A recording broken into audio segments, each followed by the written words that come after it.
द्वंद्व कहाँ तक पाला जाए, युद्ध कहाँ तक टाला जाए। तू भी है राणा का वंशज, फेंक जहाँ तक भाला जाए। दोनों तरफ लिखा हो भारत, सिक्का वही उछाला जाए। नमस्कार दोस्तों, मैं बलराम सिंह आप सभी लोगों का अपने इस YouTube चैनल पर हार्दिक स्वागत करता हूं। मैं आपसे जो चर्चा करने जा रहा हूं वह टॉपिक है आज का उपवाक्य। उपवाक्य जो कि एक बहुत ही महत्वपूर्ण टॉपिक है। मैंने पिछले वीडियोज़ में आपको बताया वाक्य के विषय में। तो वाक्य में मैंने आपको वाक्य की परिभाषा, वाक्य के अंग, वाक्य के भेद, रचना के आधार पर 3 भेद, उन 3 भेदों में सरल वाक्य की परिभाषा, सरल वाक्य को पहचानने का तरीका, सरल वाक्य के एग्जाम्पल, उदाहरण मैंने आपको बताए थे, पढ़ाए थे।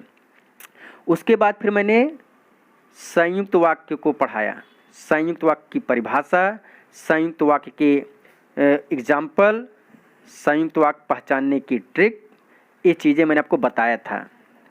उसके बाद मैंने आपको तीसरा टॉपिक पढ़ाया मिश्रित वाक्य। तो मिश्रित वाक्य में मिश्रित वाक्य की परिभाषा, मिश्रित वाक्य के जो अंग हैं उन्हीं अंगों में या उन्हीं पार्टों में बात आई थी कि जो मिश्रित वाक्य होते हैं उनमें एक प्रधान उपवाक्य होता है और एक आश्रित उपवाक्य होता है।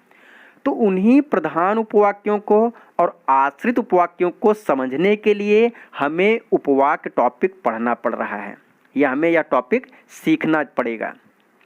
तो आइए वीडियो की शुरुआत करते हैं और देखते हैं कि यह जो उपवाक्य है ये हम कैसे सीखेंगे, कैसे जानेंगे।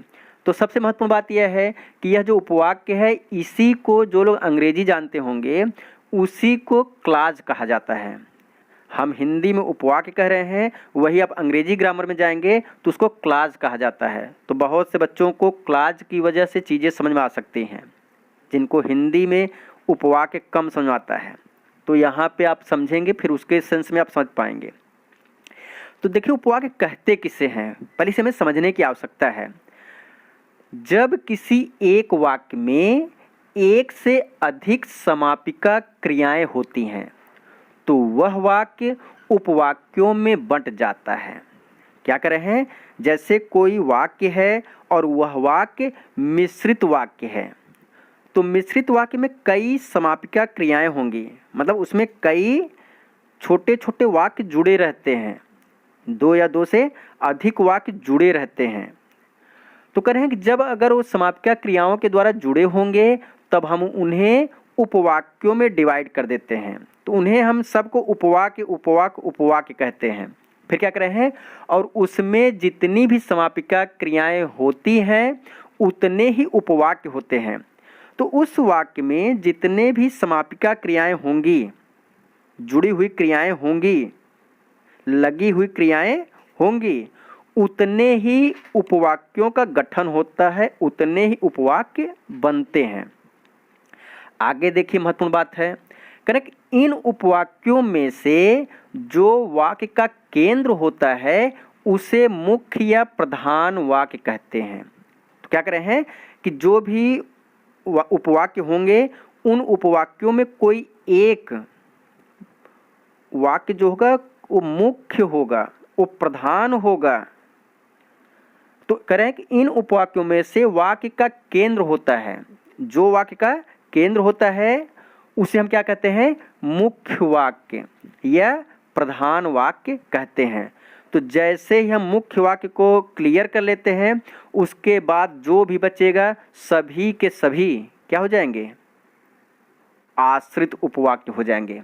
क्या हो जाएंगे, शेष जो बचेंगे क्या हो जाएंगे, आश्रित उपवाक्य हो जाएंगे। अब यहाँ समझने वाली बात यह है कि हम जो आपको बताने जा रहे हैं, जो पढ़ाने जा रहे हैं, उसमें आपने अभी देखा कि एक प्रधान वाक्य होगा या प्रधान उपवाक्य होगा, दूसरा आश्रित उपवाक्य होगा। तो हम आपको प्रधान के विषय में नहीं बताने जा रहे हैं, हम जो आपको बताने जा रहे हैं वह बताने जा रहे हैं आश्रित उपवाक्य के विषय में। और जब आप आश्रित उपवाक्य समझ जाएंगे तो प्रधान उपवाक्य अपने आप समझ में आ जाएगा, क्योंकि दोनों में जो मतलब वाक्य हैं, वाक्य के सिर्फ दो पार्ट हैं, एक होगा प्रधान वाक्य, दूसरा होगा आश्रित वाक्य। तो जब हम आश्रित वाक्य को पहचान जाएंगे तो प्रधान वाक्य अपने आप जो बचेगा प्रधान वाक्य हो जाएगा। तो आइए देखते हैं, कह रहे हैं कि जो आश्रित उपवाक्य होते हैं उनके तीन भेद हैं, 3 टाइप्स। आश्रित उपवाक्य कितने टाइप्स हैं? 3 टाइप्स हैं, 3 प्रकार हैं। नंबर 1 संज्ञा उपवाक्य, नंबर 1 संज्ञा उपवाक्य, नंबर 2 विशेषण उपवाक्य, नंबर 3 क्रिया विशेषण उपवाक्य। तो आइए देखते हैं, पहला है क्या है? संज्ञा उपवाक्य। तो संज्ञा उपवाक्य कहते किसे हैं, उसको हम पहचानेंगे कैसे? तो यहाँ पे आपको उसके विषय में बताया जा रहा है, जो आश्रित उपवाक्य प्रधान वाक्य की क्रिया के कर्ता या कर्म के रूप में प्रयुक्त हों उसे संज्ञा उपवाक्य कहते हैं। जो आश्रित वाक्य होगा, आश्रित वाक्य वह जो मेन वाक्य होगा, जो प्रधान वाक्य होगा, प्रधान वाक्य की जो क्रिया होगी, प्रधान वाक्य की जो क्या है क्रिया होगी, उस क्रिया के कर्ता के रूप में अथवा कर्म के रूप में काम करता है। किसके रूप में काम करेगा? कर्ता के रूप में या फिर कर्म के रूप में। जो प्रधान वाक्य होगा, प्रधान वाक्य की जो क्रिया होगी, उस क्रिया का चाहे कर्ता बनेगा वो, चाहे कर्म बनेगा। तो इस प्रकार से जो संज्ञा उपवाक्य होता है उसका डेफिनेशन हो गया। आइए इसको हम उदाहरण के माध्यम समझते हैं कि कैसे हम इसको डिसाइड करेंगे।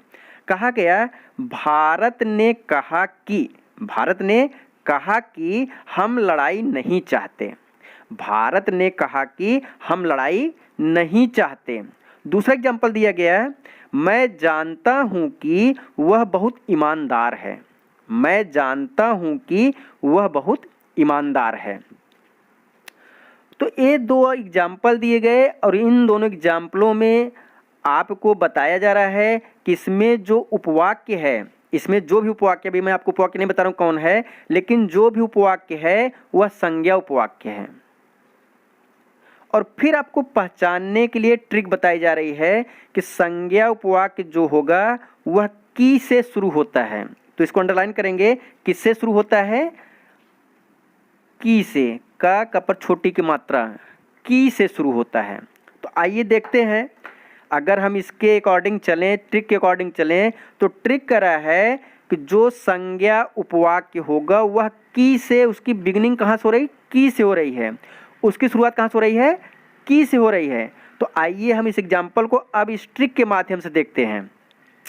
तो कहा जा रहा है कि भारत ने कहा कि, अब देखिए कि यहाँ पर है, भारत ने कहा कि हम लड़ाई नहीं चाहते। हम क्या नहीं चाहते? हम लड़ाई नहीं चाहते। अब देखिए ट्रिक क्या कर रहा है कि जो संज्ञा उपवाक्य होगा उसकी शुरुआत की से होगी। तो की से शुरू हो रहा है, आगे क्या है? कि हम लड़ाई नहीं चाहते। तो कि हम लड़ाई नहीं चाहते, यह क्या हो गया? संज्ञा उपवाक्य हो गया। तो यहाँ से लेकर के यहाँ तक संज्ञा उपवाक्य हो गया। तो बताइए प्रधान वाक्य क्या होगा? इस सेंटेंस में प्रधान वाक्य क्या होगा? तब जो अंडरलाइन नहीं हुआ है वो प्रधान वाक्य हो गया। तो क्या अंडरलाइन नहीं हुआ है? भारत ने कहा, भारत ने कहा, यह अंडरलाइन नहीं हुआ है और यह की के पहले का पार्ट है। किसके पहले का पार्ट है? की के पहले का पार्ट है। हमें की के पहले के पार्ट के विषय में अभी मतलब कि नहीं डिसाइड करना है, हमें किसे डिसाइड करना है? की के बाद वाले। तो की के बाद वाला जो है वह संज्ञा उपवाक्य है या आश्रित उपवाक्य है। आश्रित उपवाक्य में कौन सा आश्रित उपवाक्य? संज्ञा उपवाक्य। तो अब हम जब यहाँ तक डिसाइड कर लिए तो अब जो बचा हुआ है वही प्रधान उपवाक्य हो जाएगा। ओके, नेक्स्ट एग्जाम्पल देखते हैं। मैं जानता हूं कि वह बहुत ईमानदार है। मैं जानता हूं कि वह बहुत ईमानदार है। अब फिर देखिए, हम इस ट्रिक के हिसाब से चल रहे हैं, तो ट्रिक कहता है कि जो संज्ञा उपवाक्य होते हैं उनकी शुरुआत की से होती है। तो देखिए, मैं जानता हूँ कि हमको यहाँ मिल गया। अब की के बाद जो आ रहा है वह बहुत ईमानदार है। वह क्या है? बहुत ईमानदार है। तो वह बहुत ईमानदार है क्या बन गया? संज्ञा उपवाक्य बन गया। क्या बन गया? संज्ञा उपवाक्य बन गया। या फिर हम क्या कह सकते हैं कि यह आश्रित उपवाक्य बन गया। क्या बन गया? आश्रित उपवाक्य। अब बताइए, जो बचा हुआ है, जो बचा हुआ क्या होगा? मैं जानता हूँ, मैं जानता हूँ। तो जो बचा हुआ है वो प्रधान वाक्य हो गया। जिसको हमने डिसाइड किया वो आश्रित उपवाक्य हो गया। जिसको हमने डिसाइड नहीं किया वो प्रधान उपवाक्य हो गया। अब देखिए, अगर हमको यहाँ तक बात समझ में आ रही है तो अब देखिए परिभाषा क्या कह रहा था। थोड़ा परिभाषा को फिर से देखते हैं। जो आश्रित उपवाक्य प्रधान वाक्य की क्रिया के कर्ता के रूप में अथवा कर्म के रूप में प्रयुक्त होता है उसे हम संज्ञा उपवाक्य कहते हैं। तो देखिए, प्रधान वाक्य क्या है? यहाँ पे प्रधान वाक्य क्या हो गया? भारत ने कहा। किसने कहा? भारत ने कहा। ये क्या हो गया? प्रधान वाक्य हो गया। भारत ने कहा, प्रधान वाक्य हो गया। अब देखिए, कहना क्या है? क्रिया है। कहना, बोलना, लिखना, ये सब क्या है? क्रियाएं हैं। तो यह देखिए, यह जो क्रिया है, इस क्रिया के कर्म के रूप में क्या है? हम लड़ाई नहीं चाहते हैं, हम लड़ाई को लड़ना नहीं चाहते हैं। तो यह जो वाक्य आया हुआ है, यह वाक्य इस क्रिया के कर्म के रूप में आया हुआ है। किसके रूप में आया हुआ है? भारत ने कहा। भारत ने कहा। कहना जो क्रिया है उस क्रिया के कर्म के रूप में यह आया हुआ है कि हम लड़ाई को लड़ना नहीं चाहते, या हम किसी से लड़ाई करना नहीं चाहते। ओके। अब देखिए, ऐसे यहाँ पर है, मैं जानता हूँ। मैं जानता हूँ आपका क्या बन गया? प्रधान वाक्य बन गया। अब की जो है, यह जानना क्या है? जानना क्या है? क्रिया है। उस क्रिया के कर्म के रूप में आ रहा है, वह बहुत ईमानदार है। वह क्या है? बहुत ईमानदार है। तो इस प्रकार से हम यहाँ पे डिसाइड कर पा रहे हैं कि इस ट्रिक के माध्यम से संज्ञा उपवाक्य क्या है, प्रधान उपवाक्य क्या होगा, आश्रित उपवाक्य क्या होगा, आश्रित उपवाक्य में हम संज्ञा उपवाक्य कैसे पहचानेंगे, इन सब चीज़ों को हमने देखा। अब चलते हैं दूसरे पर। दूसरा है विशेषण उपवाक्य। दूसरा क्या है? दूसरा है विशेषण उपवाक्य। आइए इसकी डिफिनीशन देखते हैं। विशेषण उपवाक्य कहता क्या है? कह रहे हैं, जब कोई आश्रित उपवाक्य प्रधान वाक्य के संज्ञा पद की विशेषता बताते हैं तो उन्हें विशेषण उपवाक्य कहा जाता है। एक बार फिर से, जैसे आपने विशेषण की परिभाषा सुनी होगी, ऐसे शब्द जो किसी संज्ञा की विशेषता बताएं उन्हें हम क्या कहते हैं?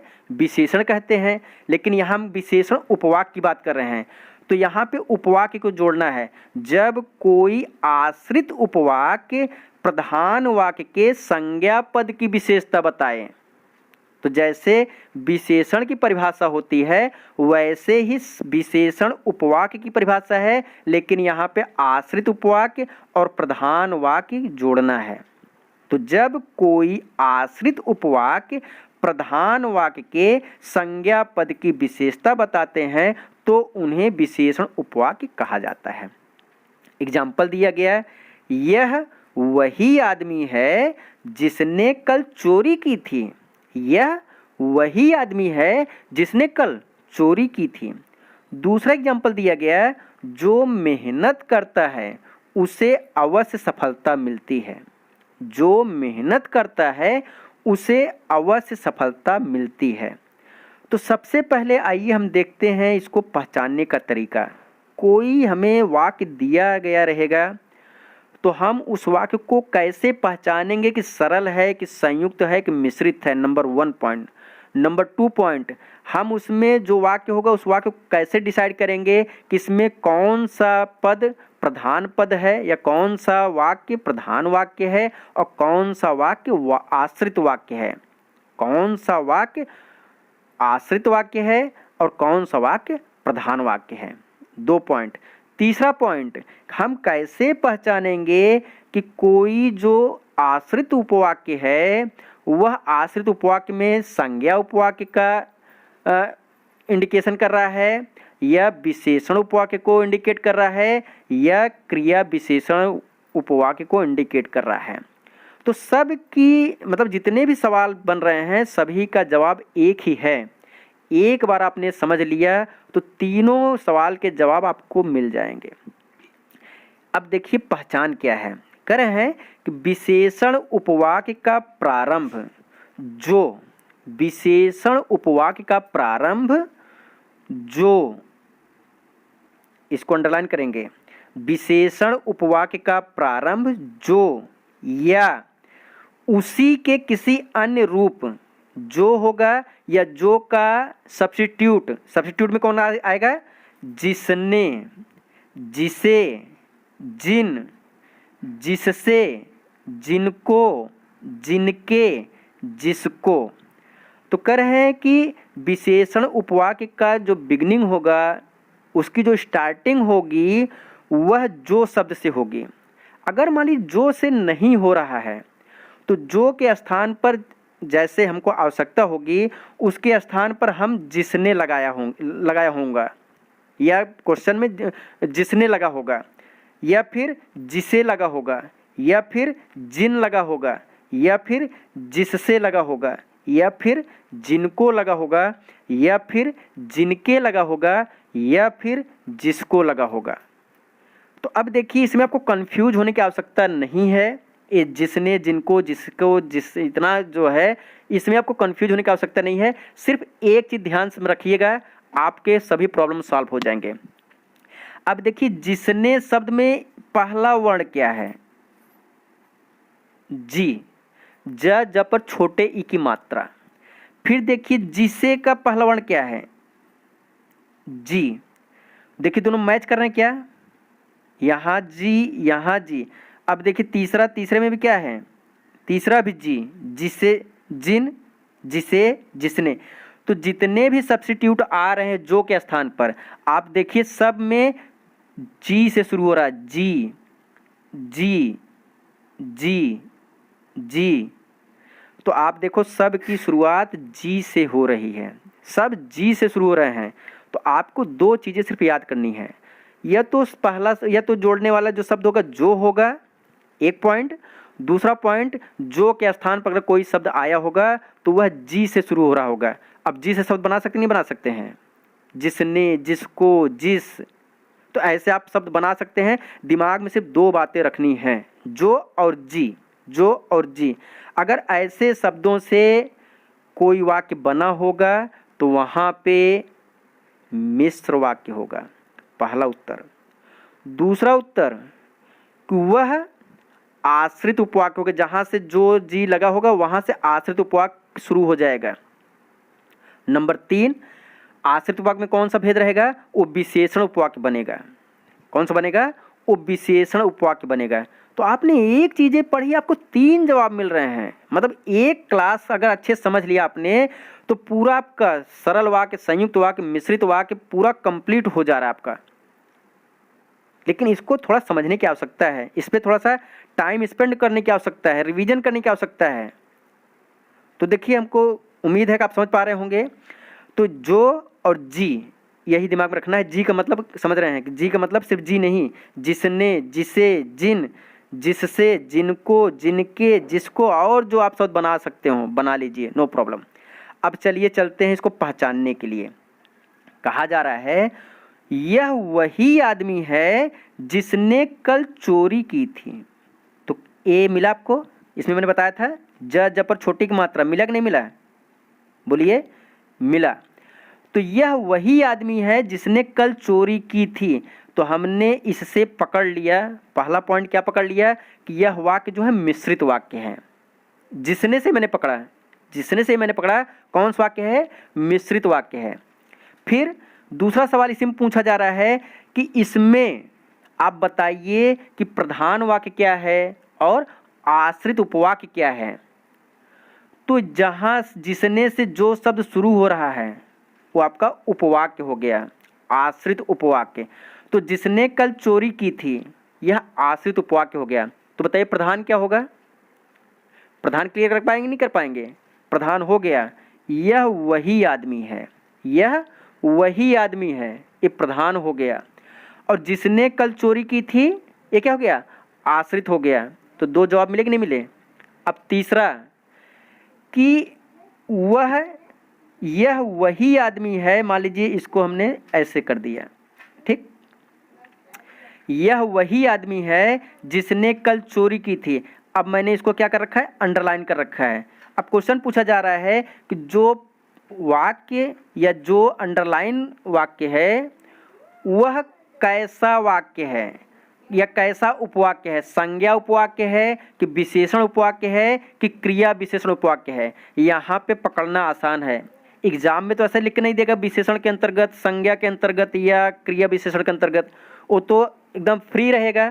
तो कैसे पहचानेंगे, फिर वही चीज़ है, अगर जिसने से शुरू हो रहा है तो क्या होगा, विशेषण उपवाक्य होगा। जिसने से शुरू हो रहा है तो क्या होगा, विशेषण उपवाक्य होगा। तो एक चीज से आपकी तीनों बातें सॉल्व हो गई। अगला एग्जांपल देखते हैं, जो मेहनत करता है उसे अवश्य सफलता मिलती है। जो मेहनत करता है उसे अवश्य सफलता मिलती है। तो पहला पॉइंट कि हमने इसको याद कर रखा है, विशेषण उपवाक्य का प्रारंभ जो से होता है या फिर जिसने, जिसे, जिसको, जिससे, जो भी कहिए। तो कहाँ शुरू हो रहा है, जो यहाँ मिल गया हमको, जो यहाँ मिल गया। अब बताइए, हमने जो मिल गया तो डिसाइड कर लिया कि कौन सा वाक्य है, सरल है कि संयुक्त है कि मिश्रित है।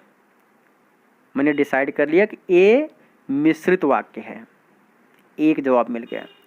दूसरा सवाल आपसे पूछा जाए कि यह जो वाक्य है, यह जो वाक्य है, इस वाक्य में प्रधान उपवाक्य कहाँ पर है या इस वाक्य में आश्रित उपवाक्य कहाँ पर है।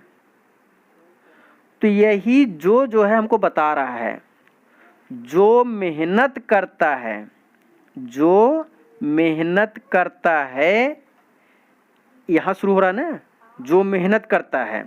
तो जो मेहनत करता है ये क्या हो गया हमारा, ये किसका एग्जाम्पल दिया गया था, किसका पहचान बताया गया है, विशेषण उपवाक्य का। तो जो मेहनत करता है ये प्रधान वाक्य हो, आश्रित वाक्य हो गया। जो मेहनत करता है वो क्या हो गया, आश्रित उपवाक्य हो गया। अब जो बच रहा है, उसे अवश्य सफलता मिलती है, उसे अवश्य सफलता मिलती है, ये क्या हो गया हमारा, ये हो गया हमारा प्रधान वाक्य। तो ये जो जहां भी आएगा हम उसी के अकॉर्डिंग चलेंगे, ऐसा नहीं कि आगे आ रहा पीछे आ रहा है, इसकी स्पेस वैल्यू नहीं है। मीन्स ये जहां आएगा हम उसके अकॉर्डिंग चलेंगे। ऐसा नहीं होगा कि जो पहला वाक्य है वो प्रधान होगा, जो पीछे आएगा वो आश्रित होगा, ऐसे हम नहीं डिसाइड करेंगे, बल्कि यह जो जिसके साथ लगा होगा उसके अकॉर्डिंग हम डिसाइड करेंगे। जो आगे आ गया तो यह वाक्य हमारा क्या हो गया, आश्रित वाक्य हो गया। क्या हो गया, आश्रित हो गया। और जब यहाँ पर हम आए थे तो यहाँ पर देखिए जिसने यहाँ पर आया था तो हम यहाँ से इसको डिसाइड कर रहे थे। तो आगे आएगा तो आगे से डिसाइड करेंगे, पीछे आएगा तो पीछे से डिसाइड करेंगे। जहाँ पे आएगा जो, जिसने, जिसको, हम उसी के अकॉर्डिंग डिसाइड करेंगे। तो अब बताइए, जो मेहनत करता है ये आपका आश्रित हो गया, तो प्रधान क्या हुआ, उसे अवश्य सफलता मिलती है। अब आपसे पूछा जाए कि इस वाक्य को दे करके आपसे पूछ लिया जाए कि जो मेहनत करता है वह किस प्रकार का उपवाक्य है, संज्ञा उपवाक्य है कि विशेषण उपवाक्य है कि क्रिया विशेषण उपवाक्य है। तो फिर अगर जो से शुरू हो रहा है तो जो शुरू होता किससे, विशेषण उपवाक्य के लिए। तो हम इसके द्वारा डिसाइड कर पा रहे हैं कि यह जो है जो मेहनत करता है यह विशेषण उपवाक्य है। क्या है? विशेषण उपवाक्य है। ओके, नाउ थर्ड, क्रिया विशेषण उपवाक्य। तीसरा क्या है? क्रिया विशेषण उपवाक्य। आइए इसकी डिफिनीशन देखते हैं। डिफिनीशन कह रहा है जो आश्रित उपवाक्य प्रधान वाक्य की क्रिया की विशेषता बताए उसे क्रिया विशेषण उपवाक्य कहते हैं। जो आश्रित उपवाक्य प्रधान वाक्य की क्रिया की विशेषता बताए उसे क्रिया विशेषण उपवाक्य कहते हैं। जैसे क्रिया विशेषण आप जानते हैं, ऐसे शब्द जो क्रिया की विशेषता बताए उसे क्रिया विशेषण कहते हैं।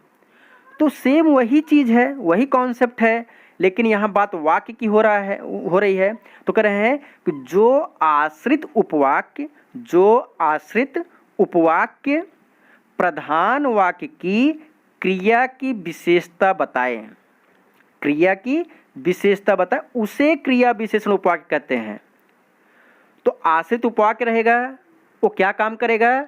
जो प्रधान वाक्य होगा उस प्रधान वाक्य की जो क्या होगी? क्रिया होगी, उसी क्रिया की विशेषता बताएगा। तो ये डिफिनीशन हो गया। अब फिर देखिए, आपको कुछ हिंट दिया जा रहा है। हिंट में क्या कहा जा रहा है? ए प्रायः काल का मतलब टाइम। ए प्रायः मतलब सामान्यतः क्या करते हैं? काल, टाइम के विषय में, स्थान, जगह के विषय में, रीति, परंपरा के विषय में,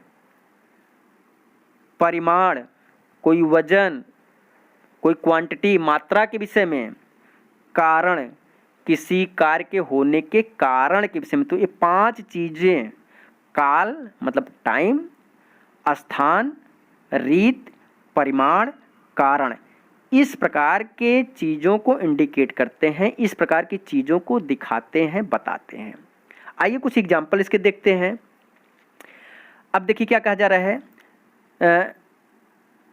जब वर्षा हो रही थी तब मैं अपने कमरे में था। जब वर्षा हो रही थी तब मैं अपने कमरे में था। तो जब वर्षा हो रही थी तब मैं अपने कमरे में था, तो क्या दिखा रहा है? क्या बता रहा है?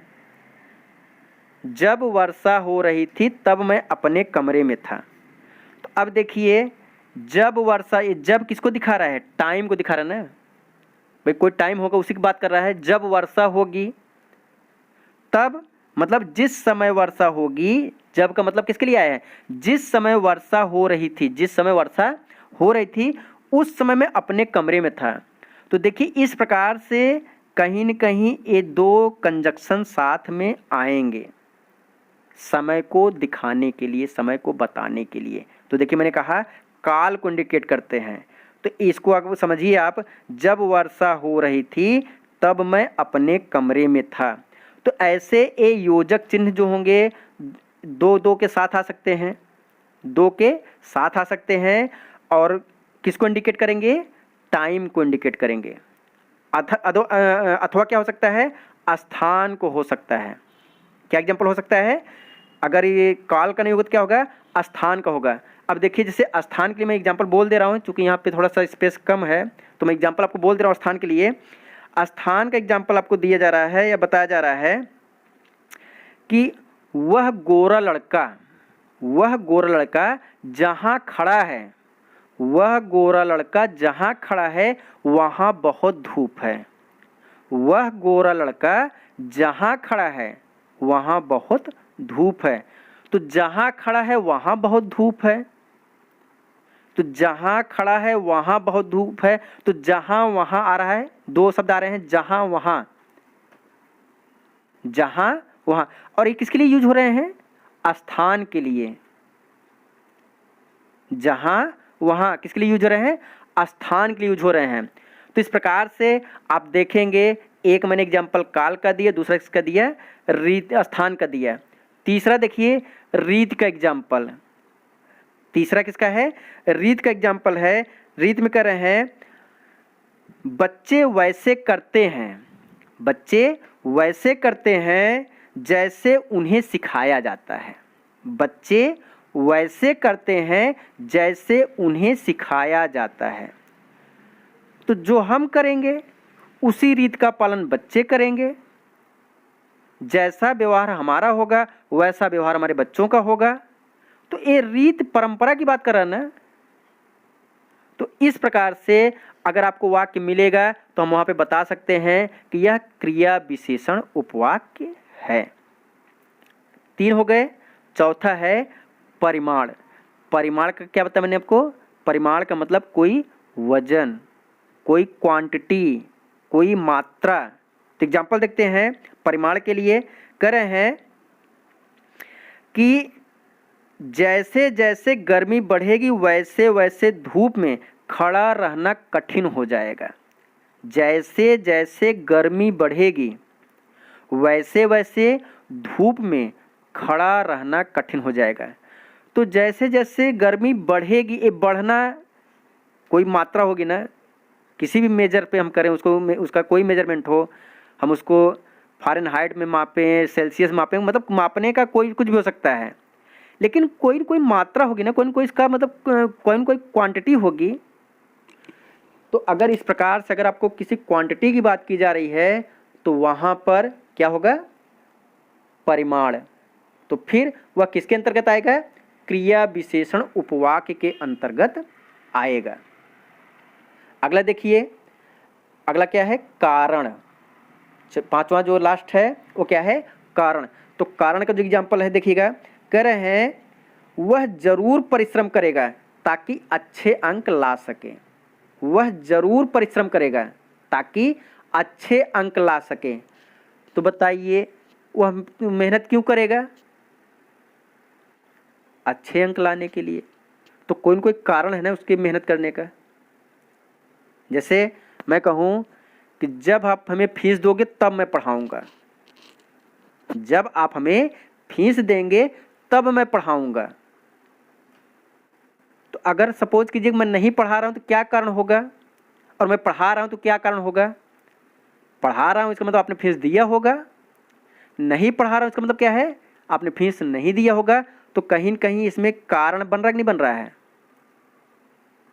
तो इस प्रकार से अगर चीज़ों को आप दिमाग में रखेंगे तो आप बहुत ही आसानी से सरल वाक्य, संयुक्त वाक्य, मिश्रित वाक्य, मिश्रित वाक्य में कौन सा भाग प्रधान वाक्य है या प्रधान उपवाक्य है, कौन सा भाग आश्रित उपवाक्य है, और फिर अगर वह आश्रित उपवाक्य है तो आश्रित उपवाक्य में किस प्रकार का है? संज्ञा पद का उपवाक्य है कि विशेषण पद का उपवाक्य है कि क्रिया विशेषण पद का उपवाक्य है? इन सभी चीज़ों को हम आसानी से समझ सकते हैं। तो मैंने अपनी तरफ से आपको इस टॉपिक को समझाने का पूरा प्रयास किया है और हमें उम्मीद है कि अगर आप अपनी तरफ से थोड़ा सा एफर्ट करेंगे तो इस टॉपिक को समझने में आपको ज़्यादा प्रॉब्लम नहीं होगी। अगर आपको किसी प्रकार का कोई भी प्रॉब्लम है या किसी प्रकार से आपको कोई कन्फ्यूज़न है तो आप मुझे मैसेज भी कर सकते हैं, कमेंट्स बॉक्स में आप कमेंट कर सकते हैं। अब हमारा जो टॉपिक था वाक्य, यह टॉपिक हमारा समाप्त हो गया। अब हमारा जो अगला वीडियो होगा इन सभी टॉपिक को ले करके हम आपको एक रिवीजन टेस्ट जैसा, मतलब मैं आपके सामने लगभग 12 से 15 क्वेश्चन का टेस्ट पेपर लेकर के आऊँगा और हम उस पर चर्चा करेंगे। तो आप लोगों ने इस वीडियो को देखा, अगर आपको मेरे द्वारा बताई गई बात से ज़रा भी फ़ायदा हो रहा हो, ज़रा भी आपको संतुष्टि हो रही हो, तो मैं आपसे रिक्वेस्ट करता हूं कि प्लीज़ आप मेरे चैनल को सब्सक्राइब कर दीजिए, वीडियो को लाइक कर दीजिए और हौसला बढ़ाने के लिए आप इस वीडियो को अपने दोस्तों में शेयर कर दीजिए। तो आप सभी लोगों को एक बार फिर से गणतंत्र दिवस की ढेर सारी शुभकामनाएं और बहुत बहुत धन्यवाद।